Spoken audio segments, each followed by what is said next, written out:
Hi all, this is കോക്ക് ഖലീഫ. എന്തോ അലമ്പുണ്ടാക്കാൻ വന്നിരിക്കുക. കാരണം 90s-ലും 2000-കളിലൊക്കെ എന്തുദ്ദേശിച്ചാണാവോ എഴുന്നള്ളത്? മനുഷ്യന്റെ മനസമാധാനം കളയാനായിട്ട്. നമ്മൾ കണ്ട് ക്ലീഷേഡ് ആയിട്ടുള്ള കുറേ ഡയറക്ടേഴ്സും റൈറ്റേഴ്സും ഫീൽഡ് ഔട്ട് ആവാൻ വരെ കാരണമായിട്ടുള്ള തരത്തിലുള്ള ഒരു സിനിമ. ഷാജി അങ്ങനല്ലല്ലോ പറഞ്ഞത്. ഷാജി എന്ത് പറഞ്ഞു? എന്തൊരു ഹെയ്റ്റ് ക്യാമ്പയിനാണ് ഈ നടക്കുന്നത്. ഞാൻ പറഞ്ഞ ഖലീഫ എന്ന് പറഞ്ഞ മൂവിയെ കുറിച്ചാണ്. എന്തൊരു ഹെയ്റ്റ് ക്യാമ്പയിനാ സോഷ്യൽ മീഡിയ നടക്കുന്നത്. അതായത് മലയാളികളാവുമ്പം പാര വെക്കും. അപ്പൊ നീ എനിക്ക് പുല്ലുവിലൂടെ തരുന്നത് പുല്ലുവില. ഈ ഓണത്തിന് ഇറങ്ങിയ പടങ്ങളെല്ലാം ഞാൻ കണ്ടു. ഖലീഫ നല്ലൊരു മൂവിയാണ്, നല്ലൊരു action movie, mass action movie. അതൊന്നും എനിക്കറിയാൻ മേല. ഇങ്ങനെ എന്തെങ്കിലുമൊക്കെ പറയുമ്പോഴേ എന്റെ മനസ്സിനൊരു സന്തോഷം ഉണ്ടാവുള്ളൂ. ഞാൻ എന്റെ സന്തോഷം നോക്കിയാ പോരെ. ഒന്നാമത് ഈ സിനിമയ്ക്ക് തീരെ ഒരു ബിൽഡപ്പോ എലിവേഷൻ ഒന്നുമില്ല. എങ്ങനെയുണ്ടാളിയാ? ഗംഭീരമായിരുന്നു. ഈ സ്ക്രിപ്റ്റ് പറഞ്ഞാൽ ഭയങ്കര വീക്ക്. അതായത് പുരാതനമായ സാധനം. ഇങ്ങനെ കണ്ണുകടിയുള്ള ഒരു മനുഷ്യര് ഓഹോ ഞാനെങ്ങും കണ്ടിട്ടില്ലേ. ഞാൻ ലിറ്ററലി ഭീകരമായിട്ട് എൻജോയ് ചെയ്ത് കണ്ട ഒരു സിനിമയാണ് റൊമാൻസ്. പക്ഷേ നമുക്കൊക്കെ സാമാന്യ ബുദ്ധിയുള്ളത് കൊണ്ട് അങ്ങനെ ആവാൻ സാധ്യതയില്ലെന്ന് വിശ്വസിക്കാം. നമുക്കിങ്ങനെ മാറി നിന്ന് കാണാം. 2.25 മണിക്കൂർ ഇവരെന്തൊക്കെയാ കാണിക്കുന്നത് ഇങ്ങനെ ഒന്ന് നോക്കാം. എടാ നാറി, നിനക്ക് നാണമുണ്ടോ?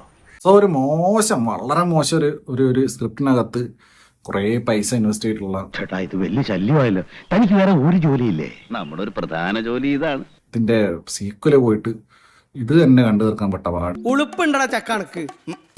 എന്നാ പോവാൻ നോക്കടാ.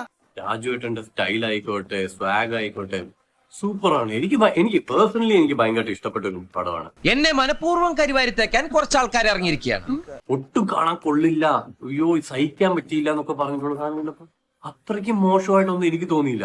നാണമില്ലേടാ നിനക്ക് ഇങ്ങനെ നാറിയ കളി കളിക്കാൻ? കുണ്ട്രച്ചേട്ടാ, അണ്ടി ആഫീസിൽ പോണല്ലേ?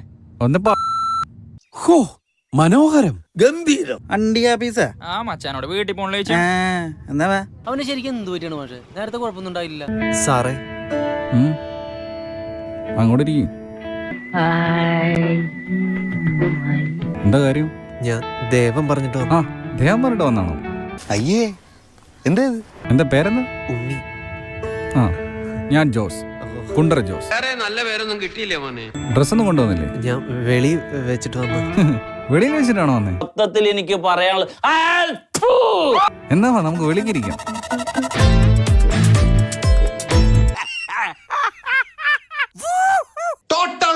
Total destruction.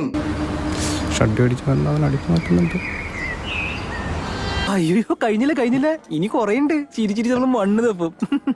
പിടിക്കാം. തന്റെ ഫസ്റ്റ് പടമല്ലേ ഇത്? അതെ. തന്റെ ലാസ്റ്റ് പടവും ഇത് തന്നെയായിരിക്കും. ഇഡിയറ്റ്.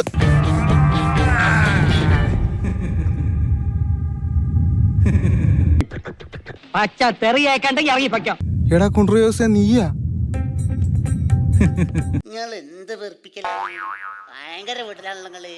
എടാ നീയാണല്ലോ ഇവിടുത്തെ ഷഡ്ഡിയൊക്കെ അടിച്ചു മാറ്റാ. Aryan, I can explain. എടാ എന്റെ ഷഡ്ഡി കണ്ടല്ലോടാ. നീ കുണ്ട്രക്കാർക്ക് നാണക്കേടുണ്ടാക്കൂലടാ. എന്റെ അമ്മച്ചി എന്തൊരു പെർഫോമൻസ്. എവിടെ നിന്ന് കിട്ടി ഇതിനെ? എന്റെ വീട് കുണ്ടറയൊന്നുമല്ല. പിന്നെ എവിടെയാണോ? കോഴിക്കോടാണ്. എന്റെ സ്വഭാവക്കാരൻ നാട്ടിൽ വിളിക്കണാണ്. അതെ, ആദ്യം നീ നന്നാകാൻ നോക്ക്. നിന്റെ കൂടുതൽ അഭിനയം ആ നാട്ടുകവിടാന്നുള്ള പടത്തെ ഞാൻ കണ്ടു. തൽക്കാലം മിണ്ടാതിരിക്കുന്നതാണ് ബുദ്ധി. ഇനി ഞാനിവിടെ നിന്ന് ഡയലോഗ് പറഞ്ഞ കരഞ്ഞു പോകും. ഉസ്മാനെ രക്ഷപ്പെട്ടോ.